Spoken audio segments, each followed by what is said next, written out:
सुप्रभात मंडळी.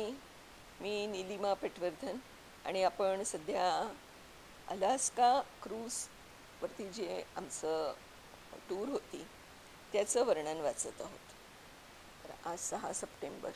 सकाळी क्रूज सोडायची होती म्हणून लवकर उठून ब्रेकफास्ट करायचा होता. सकाळचं थोडं आवरून मग ब्रेकफास्ट करायला गेलो.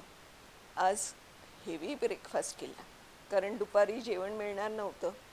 माउंट मॅकॅनलीला हॉटेलला पोचायला संध्याकाळ होणार होती आणि क्रूजमधून बाहेर यायला आम्हाला जवळजवळ 9:30 झाले. म्हणजे जरी आम्ही लवकर तिथे पोचलो असलो तरी सगळ्यांची गडबड, त्या छोट्याशा सगळ्या त्या सिक्युरिटीचं ते सोपस्कार करायचे.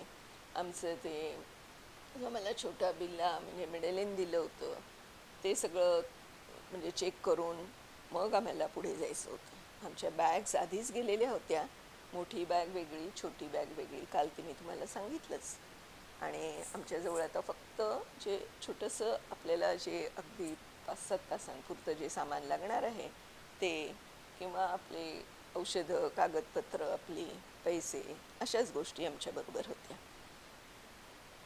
थोडंसं बाहेर क्रूजवरती आल्यानंतर चाललो आणि तिथे आमची बस उभी होती. तिथे पोचलो. बस सुरू झाली. 1.5 तासानंतर जेवणासाठी बस थांबली. पण त्याआधी पुन्हा नेहमीसारखंच त्या बस ड्रायव्हरनी आम्हाला सगळं सेफ्टीचं प्रात्यक्षिक दाखवलं होतं. सांगितलं होतं की की जर म्हणजे काही इमर्जन्सी आली तर कसं बाहेर पडायचं, किंवा बस कशी थांबल्यानंतर ते दार कसं उघडायचं, काही जर त्या ड्रायव्हरला झालं तर त्याला बाहेर कसं काढायचं वगैरे.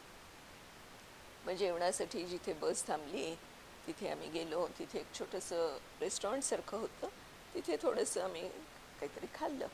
आता व्हेजिटेरियन खायचं म्हणजे आमच्यावरती फारच लिमिटेशन्स येत होते, पण तरी घेतलं थोडंफार. मग थोडंसं शॉपिंग पण केलं, फोटो काढले, रेस्टरूम शोधली, फ्रेश झालो आणि बस आल्यावर आपापल्या सीटवरती पुन्हा स्थानापन्न झालो. आणखी 1-1.5 तास बस चालू होती आणि त्यानंतर पुन्हा ड्रायव्हरनी बस थांबवली.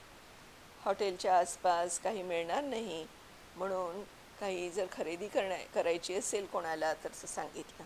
तर तिथे एक छोटंसं असं वॉलमार्टसारखं मॉल होता. मग तिथे उतरलो. ब्रेड, बटर, केळी अशा काही गोष्टी घेतल्या आणि आमच्या पुढच्या प्रवासाला सुरुवात केली.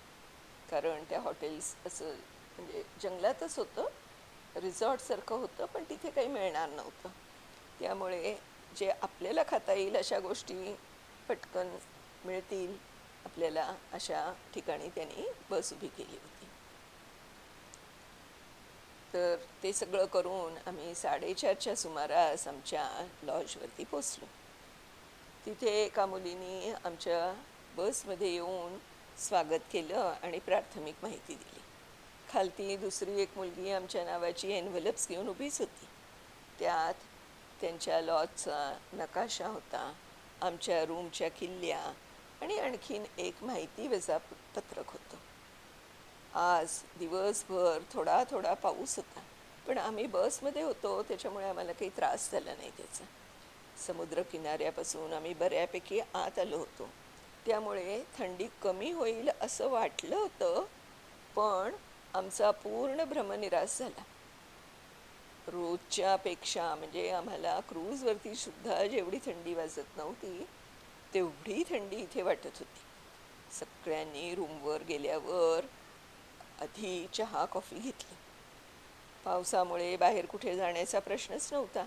फ्रेश झालो आणि मग आमच्या 4-5 ज्या रूम्स होत्या त्याच्यामध्ये त्यातल्या एका रूमवरतीच आमची गप्पांची मैफिल जमवली.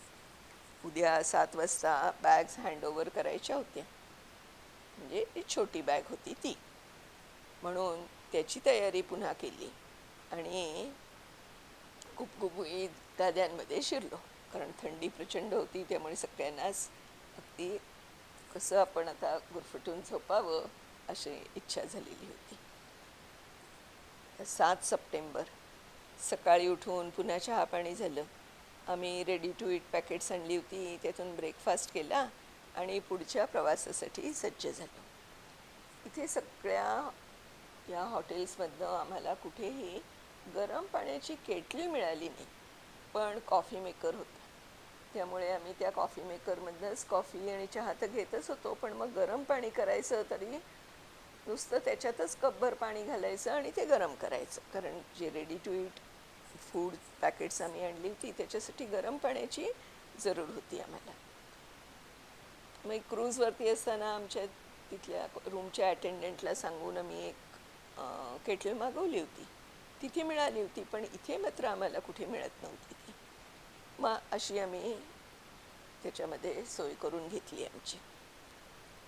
हॉटेलची शटलची बस आली आणि आम्हाला रेल्वे स्टेशनपर्यंत घेऊन गेली. मग पुढच्या स्टॉप आमचा जो आहे तो देनाली या नावाच्या गावापर्यंत रेल्वेने साईट सीइंग करत होणार होता. हॉटेलवरून शटल बसने आम्ही रेल्वे स्टेशनपर्यंत गेलो. तिथे आमचे पासपोर्ट तिकीट सगळं चेक झालं आणि 2 डब्यांची छोटीशी ट्रेन होती, तिथे त्याच्यामध्ये आम्हाला बसवलं गेलं.